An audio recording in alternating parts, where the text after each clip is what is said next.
Pemirsa yang budiman, bertemu lagi dengan saya, M. Bahrun Nawawi, Widaiswara, Balai Diklat Keuangan Malang. Dalam kesempatan kali ini, saya akan membahas tentang pemungutan PPN atas belanja barang dari UMKM oleh instansi pemerintah.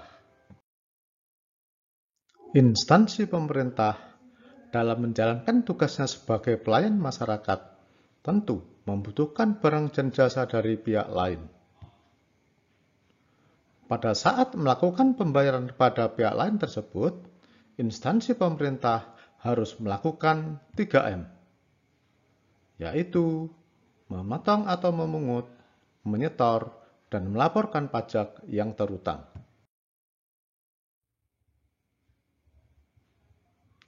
Undang-Undang Nomor 20 Tahun 2008 tentang UMKM mengatur bahwa kriteria usaha yang termasuk dalam kategori UMKM adalah mereka yang memiliki hasil penjualan tahunan paling banyak 50 miliar rupiah. Sementara itu, peraturan perpajakan tidak ada yang mendefinisikan secara khusus tentang kriteria UMKM. Berkaitan dengan kewajiban PPN, Undang-Undang PPN mendelegasikan kepada Menteri Keuangan untuk menetapkan pengusaha sebagai pengusaha kecil. Berdasarkan Peraturan Menteri Keuangan Nomor 197 Tahun 2013, batasan pengusaha kecil pajak pertambahan nilai yaitu pengusaha yang memiliki peredaran bruto tidak lebih dari 4,8 miliar dalam 1 tahun.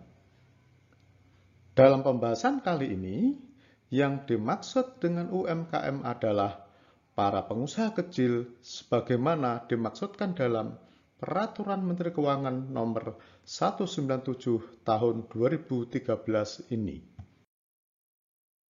Pasal 3A Undang-Undang PPN mengatur bahwa pengusaha kecil dapat memilih untuk dikukuhkan sebagai PKP.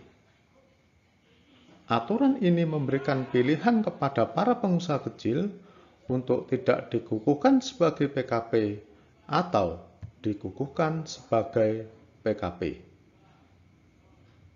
Konsekuensi bagi pengusaha kecil yang memilih untuk dikukuhkan sebagai PKP, maka wajib melaksanakan kewajibannya sebagai PKP, yaitu memungut, menyetor, dan melaporkan PPN yang terutang.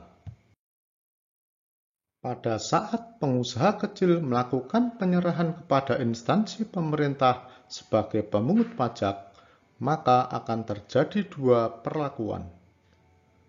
Apabila pengusaha kecil rekanan pemerintah tidak dikukuhkan sebagai PKP, maka penyerahan ini tidak dipungut PPN.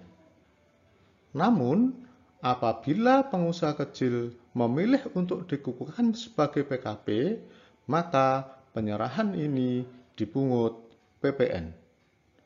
Hal ini sejalan dengan Peraturan Menteri Keuangan Nomor 231 Tahun 2019 yang mengatur bahwa instansi pemerintah akan melakukan pemungutan PPN yang terutang atas penyerahan BKP atau JKP yang dilakukan oleh PKP rekanan pemerintah.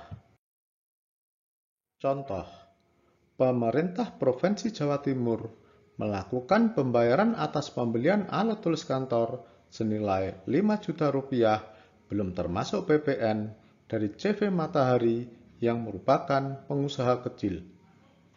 Besarnya PPN yang harus dipungut oleh pemerintah Provinsi Jawa Timur adalah A. Jika CV Matahari bukan merupakan pengusaha kena pajak, maka pemerintah Provinsi Jawa Timur tidak memungut PPN.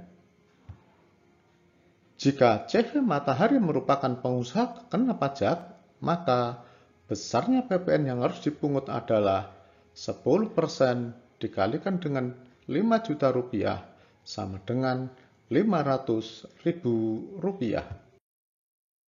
Berdasarkan penjelasan di atas, dapat diambil suatu kesimpulan bahwa jika rekanan instansi pemerintah merupakan pengusaha kecil yang tidak dikukuhkan sebagai PKP, maka penyerahan BKP kepada instansi pemerintah tidak dipungut PPN.